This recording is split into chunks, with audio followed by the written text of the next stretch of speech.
Muy buenas noches nuevamente, entonces, mis estimados estudiantes.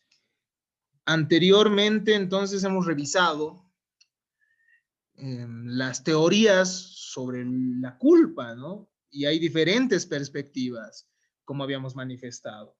Una perspectiva económica, normativa, una ética y una psicológica, ¿no? Probablemente haya muchas más en la teoría. Habría que revisarlo, claro está. Pero estas han resultado trascendentes. Una vez que hemos analizado esto, nos hemos puesto a analizar lo que son los caracteres de la culpa. Y para que exista culpabilidad, es necesario referirnos a estos tres elementos de análisis, ¿no? Estas tres características. En primer lugar, hay grados de culpabilidad, ¿no? Mediante la asimilación, mediante la comparación del agente del daño con un buen padre de familia, ¿no? Lo que les he dicho hace un momento. El buen padre de familia, el hombre razonable, lo que va a hacer es es un ente con el cual se va a comparar al agente del daño. Y si el agente del daño no ha cumplido mínimamente con ese cuidado que haría un hombre razonable, entonces él mismo será culpable, ¿no? Además de los grados de diligencia, tenemos dos elementos, ¿no? Dos elementos entre los cuales está la previsibilidad y la evitabilidad. Si el hecho era previsible y evitable, y la persona aún así no lo ha evitado, entonces estaremos ante culpa, ¿no? Si el hecho era imprevisible e inevitable, nosotros ya nos encontraríamos ante una figura que se llama el caso fortuito o fuerza mayor, ¿no? Entonces, en base a estos conceptos es que formaremos argumentos en los casos concretos para establecer si una persona es culpable o no de un determinado hecho. Ahora nosotros vamos a analizar otras perspectivas, ¿no? Vamos a ver cómo hay sistemas in abstracto y sistemas in concreto respecto a la culpa. Entonces, como habíamos manifestado, la culpa es la ruptura o contravención a un estándar de conducta. Hay estándares de conducta entonces establecidos por la sociedad, ¿no? Muchas veces la sociedad va a establecer cuál es el límite para ser razonable. Y bueno, en base a eso es que el juez también va a determinar la culpabilidad de las personas. En procura de delimitar de la moral a la culpa, porque parecen ser dos aspectos muy similares, y con la finalidad de alejarla, se da un concepto de reproche subjetivo según la doctrina italiana, por lo cual la culpa implicaría dos aspectos, ¿no? Un comportamiento dañino y un comportamiento requerido por el ordenamiento, ¿no? Contrariar este, este comportamiento requerido por el ordenamiento. Hay entonces un mínimo de exigencia por el ordenamiento jurídico, como habíamos visto, ¿no? Los deberes de cuidado de los que hablaba la doctrina alemana, que debe tener toda persona, y en caso de romper aquellos estándares, estaremos ante la culpa, ¿no? La culpa entonces será esa relación entre el comportamiento dañino y el comportamiento que requiere el ordenamiento jurídico. Desde otra perspectiva, la culpa también puede ser considerada como una creación de un riesgo injustificado. Es decir, quien es imprudente, quien es negligente, crea riesgos que no pueden ser justificados, ¿no? Nosotros vamos a ver que hay ciertos elementos exculpantes, como la legítima defensa, como el estado de necesidad, que limita en cierto modo la culpa. No la culpa, la responsabilidad, perdón. Pero cuando estamos ante la culpa, cuando se crea un riesgo que no se puede justificar para nada. Para evaluar si es justificado o no, se confronta el mismo con la utilidad social de la actividad a la cual se refiere el riesgo, ¿no? Es decir, algunos considerarán a la culpa estableciendo cuál es la utilidad social de la actividad misma que se ha generado, de la actividad misma que ha generado el daño. Cuanto más grande es la utilidad social y el costo para remover el riesgo, tanto más grande es su justificación, ¿no? Si es que, esta es otra perspectiva de culpa, pero que nosotros no la aplicamos, ¿no? Nosotros simplemente hacemos una comparación con el bonus pater familias, eso lo aclaro. Cuanto más grande es la utilidad social y el costo para remover el riesgo, es decir, si la actividad que estoy generando y que ha hecho algún daño es útil socialmente y el costo para remover el riesgo también es igual de alto, se justifica el riesgo, ¿no? Es más grande es la justificación, por lo cual no habría culpa.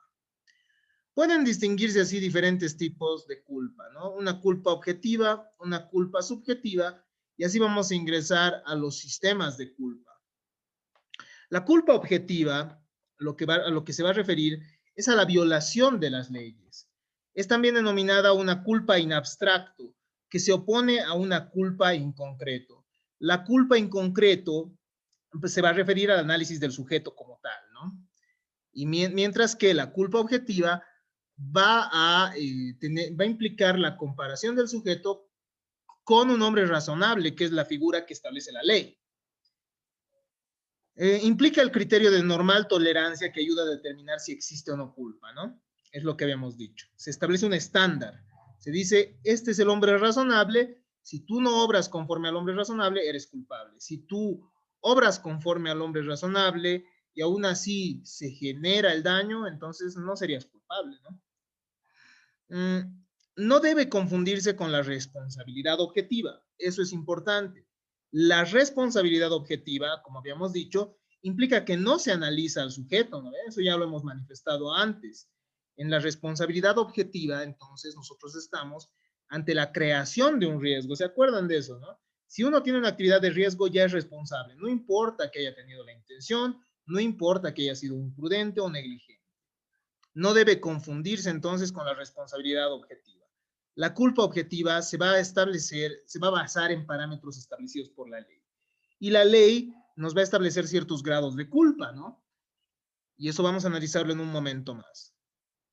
La responsabilidad objetiva exige la responsabilidad del daño del autor sin examinar su conducta propia, es decir, sin tomar en cuenta cómo es el sujeto en todos sus negocios, cómo es el sujeto en su vida, y si efectivamente comparado consigo mismo podría ser culpable o no. No, se establecen estándares para compararlo a él con este sujeto ideal que es el buen padre de familia.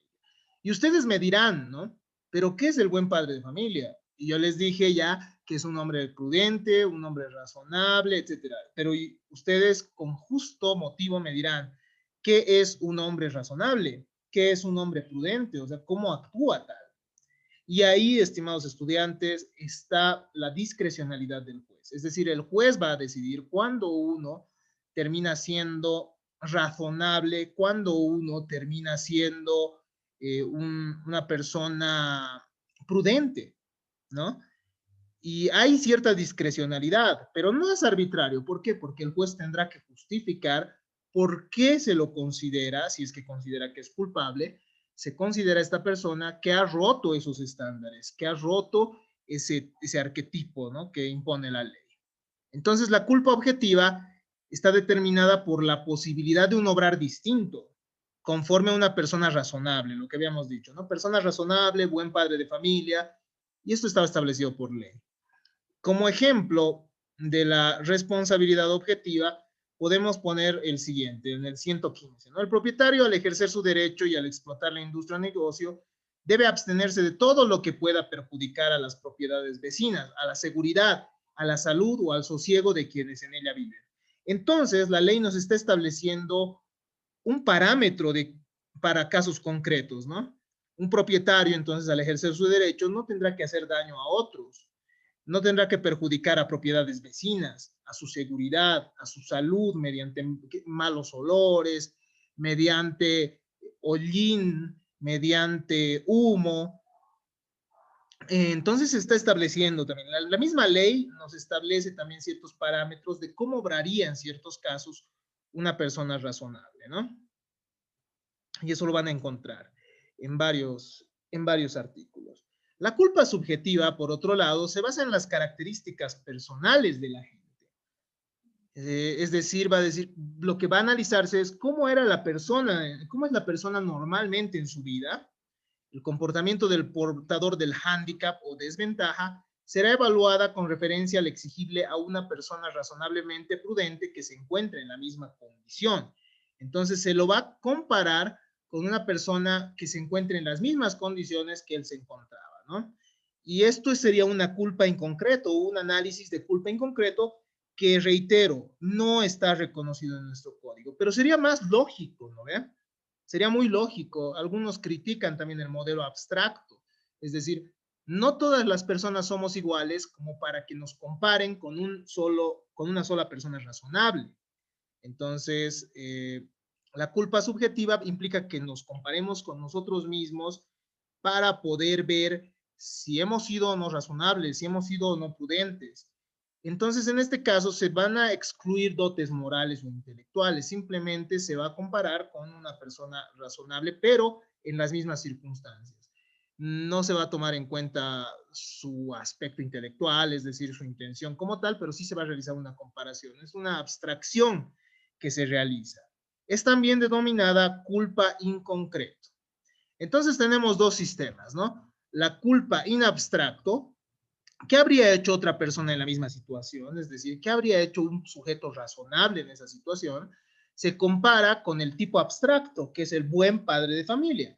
Y en la culpa inconcreto, se examina el estado espiritual de la gente, se averigua si su conciencia le reprocha algo, ¿no? Si se le puede reprochar algo a esta persona, conforme a sus propias cualidades. ¿Qué habría hecho otra persona con las mismas desventajas en la misma situación? Esa es la pregunta que busca responder, ¿no? Un ejemplo más de la culpa in abstracto se lo encuentra en la diligencia del deudor, ¿no? En el cumplimiento de la obligación, el deudor debe emplear la diligencia de un bonus pater familia, lo que ya les había manifestado antes, ¿no? Es el modelo que todos tenemos que tener para evitar el daño a otras personas. Hay ciertos grados de culpa, ¿no? La culpa, estimados estudiantes, desde el derecho romano ha tenido una distinción en culpa grave y culpa leve. Posteriormente, con los glosadores, se realiza una tercera categorización, que es la culpa levísima. La culpa levísima ha sido considerada por códigos como el Código Chileno, si mal no estoy, pero posteriormente sencillamente se ha dividido en culpa grave y leve, ¿ya? Y en nuestro código simplemente nosotros vamos a distinguir culpa grave y culpa leve, nada más. La culpa levísima no se distingue en nuestro código, ¿ya? Y les voy a explicar en un momento entonces a qué se refiere. La culpa grave es el no uso de la diligencia propia de la absoluta mayoría de los hombres, es decir, es obrar contrariamente a lo que habría hecho la mayoría de las personas, ¿no? La mayoría de las personas hubiese obrado de manera diferente en el caso concreto. Es decir, la mayoría de jugadores de fútbol no hubiesen pateado la canilla del jugador que tenía el balón, por ejemplo, ¿no? Entonces, sería una culpa grave. O por ejemplo, ¿no? Imaginemos que yo a Amir le digo, Amir, por favor, cuida mi computadora. Y Amir me dice, está bien, se lo cuido, me la devuelves mañana, por favor. Y Amir llega a su casa o no. Y Amir sencillamente esa misma noche se va de fiesta, ¿no? Con la computadora en su mochila. Esa es una actitud que no habría tenido la mayoría de los hombres, ¿no? La mayoría, ¿qué habría hecho? Antes de irse de fiesta hubiese ido a dejar en un lugar la computadora, en un lugar seguro, y posteriormente se hubiese ido a una fiesta, ¿no? Como tal. Entonces, esta culpa grave es una conducta contraria a lo que los hombres hacen normalmente, ¿ya? El ejemplo típico es ese, ¿no? El del depositario que se olvida y deja abierta la puerta y deja que sustraigan el bien que tenía depositado. La culpa leve se va a analizar cuando exista una conducta contraria al hombre razonable, ¿no? Es el no uso, perdón, de la diligencia de las personas de capacidad media. Es decir, es contrariar el arquetipo que habíamos dicho, ¿no? Es contrariar este modelo que es el bonus pater familias. No está establecido por nuestro Código Civil de manera textual la culpa leve, pero al momento de establecer, si bien esto está incompleto en nuestro material, ¿no? Si bien en nuestro código civil no se establece de manera textual la culpa leve, el momento de imponerse la conducta de un hombre razonable, es decir, la conducta de un hombre de capacidad media, ya existe una culpa leve regulada por nuestro código. ¿Se entiende aquello, no? Espero que así sea. Finalmente tenemos la culpa levísima, que habíamos manifestado, es aquella que los glosadores habían estudiado y habían adicionado a los grados de culpa. Se da cuando no se usa la diligencia propia de personas excepcionalmente cautas y prudentes. Es decir, la culpa levísima entonces implicará romper o actuar de manera totalmente contraria a lo que harían las personas más cautas. Esta no está, tampoco está regulada por nuestro Código Civil de manera textual y tampoco se aplica. Eso sí, ¿no? Si bien la culpa leve se aplica al momento de establecernos al bonus pater familias como el arquetipo, la culpa levísima no está regulada, ¿ya? Además de no estar establecida textualmente, no está regulada en nuestro código. Finalmente, y para ir terminando el tema de la culpa como tal, después obviamente vamos a ver los temas de cuáles son los medios para exculpar a una persona, es decir, para que la misma no resulte responsable en un determinado caso. Veamos la culpa omisiva, ¿no? Es la denominada isla de tipicidad. ¿Puede ser alguien culpable por no hacer algo? Es decir, es diferente hacer algo y hacerlo mal como una persona negligente, como una persona imprudente, ¿no? A simplemente no hacerlo. Entonces, en materia penal, las omisiones pueden generar responsabilidad bajo ciertos presupuestos. Si ustedes revisan el artículo 13 bis del Código Penal, se establece que uno puede cometer delitos omitiendo un determinado deber de cuidado que tenía que tener, ¿no? Ciertos deberes en mérito a su profesión, ciertos deberes en mérito a sus actividades, ¿no? Por ejemplo, en materia penal, cometerá un delito de negación de auxilio, por ejemplo, alguien que no colabore a una persona en situación de emergencia, ¿no? Podría decirse igual que una persona, es decir, que un guardia de seguridad que ha visto una pelea y que sencillamente no ha ayudado en la pelea a la persona que se encontraba en desventaja, podría haber cometido incluso un delito de comisión por omisión, ¿no? Entonces, en materia penal sí hay esto y se establece en ciertas circunstancias, ¿no? Cuando uno es garante de la situación, es decir, cuando uno tiene ese deber de colaborar o de realizar cierta conducta. Eso ya lo van a ver ustedes entonces cuando revisen de manera más clara el artículo 13 de nuestro Código Penal.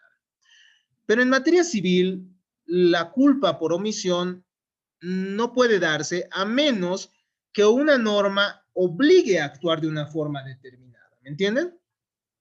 Para que exista culpa por omisión, es necesario que el código nos establezca una conducta obligatoria para ciertas personas, ¿no?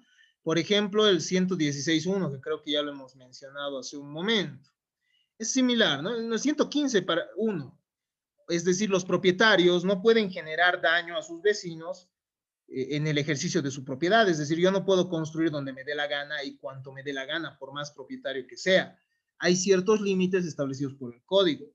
Y si yo genero, y si yo por algún motivo genero daños, omitiendo también ciertos aspectos, podría eh, generarse un daño. El 116 se refiere a las reparaciones, ahora que recuerdo. Los propietarios tienen el deber de realizar los gastos necesarios sobre sus bienes para que los mismos se mantengan, ¿no? Si yo, por ejemplo, no cuido la muralla que delimita mi casa, obviamente esto puede generar daños a una persona, a un transeúnte, ¿no?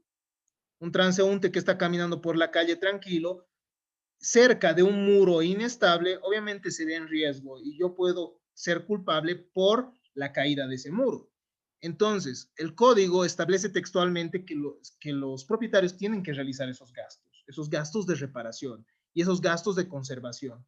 Y si no se realiza eso, entonces existiría una culpa omisiva, ¿no? Porque no lo ha hecho. Por no hacer algo, alguien también puede ser culpable. De esta manera, entonces, hemos concluido con nuestro tema de la culpa. Espero que haya quedado claro y si tienen dudas, este es el momento para que ustedes puedan realizar sus consultas.